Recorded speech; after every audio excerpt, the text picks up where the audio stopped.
செலியன் வந்த உடனே குழந்தைய கொஞ்சுறாரு. ஏன் செலியா லேட்டு? உனக்கு லேட் ஆகும்னா எனக்கு போன் பண்ணி சொல்லணும்ல. ஆபீஸ் டென்ஷன்ல எல்லாத்தையும் மறந்துட்டேன். உனக்கு எப்படி ப்ரூவ் பண்றது? நான் காட்டுறேன்.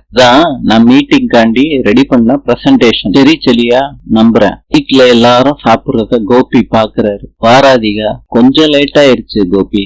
பரவாயில்ல பேபி. மையு என் கூட இன்னைக்கு டின்னர் சாப்பிடணும்னு சொன்னான், அதான் லேட் ஆயிருச்சு. அப்பனா நீ டின்னர் சாப்பிட்டுதான் வருவியா ராதிகா? கவலைப்படாதீங்க கோபி, உங்களுக்கும் நான் எடுத்துட்டு வந்திருக்கேன்.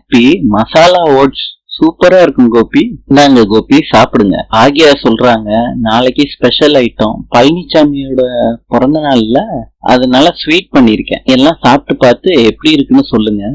கோபி ராதிகா கிட்ட சொல்றாங்க, லேம்ப் போஸ்டோட பிறந்த நாள் அன்னைக்கு இவருக்கு ஸ்வீட் பண்றா? என்ன நடக்குது இந்த வீட்டுல? அவன் பிறந்த நாளைக்காண்டி இவ ஸ்வீட் பண்றா? இருந்தவே மாட்டீங்களா கோபி? அடுத்த வீட்டுல என்ன நடக்குதுன்னு பாத்துக்கிட்டே இருப்பீங்களா? இது அடுத்த வீடு இல்ல, என் வீடு. என்னோட டைனிங் ஹால், என்னோட ஃபேமிலி, இன்க்ளூடிங் பாக்யாவா?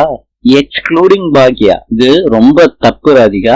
ரொம்ப கஷ்டப்பட்டு மசாலா ஓட்ஸ் பண்ணி கொண்டுட்டு வந்திருக்கேன், அத பத்தி ஏதாவது சொல்றீங்களா? நல்லா இருக்கு ராதிகா மசாலா ஓட்ஸ். செலியனோட போன படுக்கிறப்ப ஜெனி பாக்குறாங்க. டியர்னு அனுப்பியிருக்கேன்னு கேக்குறாங்க.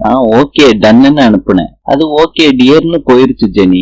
நம்பு ஜெனி, நைட் ஆகுதுல்ல, படுத்து தூங்கு. ஃப்ரெண்டுக்கு செலியன் போன் பண்றாரு. ஃப்ரெண்ட அட்டன் பண்ணி சொல்றாரு, இப்பதான் என் குழந்தைய தூங்க வச்சுட்டு நான் தூங்குறேன். நேற்று நைட்டு நான் உனக்கு ஒரு மெசேஜ் அனுப்பி வச்சிருந்தேன்ல, அது டன்னுக்கு பதிலா டியர்னு வந்துருச்சுடா. அதெல்லாம் ஓகேடா. அண்ணா எப்படி இருக்கீங்க? நான் ஜெனி கேக்குறாங்க. நான் நல்லா இருக்கேன் சொல்றாங்க. போனை அப்படியே கட் பண்ணிடுறாங்க. ஜெனி, இப்பயாவது உன் டவுட்டுக்கு எந்திரிச்சா? நான் தூங்குறேன், பாப்பா எந்திரிச்சா பாத்துக்கோ. நாளை பார்க்கலாம். நேபாளின் தலைநகரம் காட்மண்டு. நாளை சந்திப்போம்.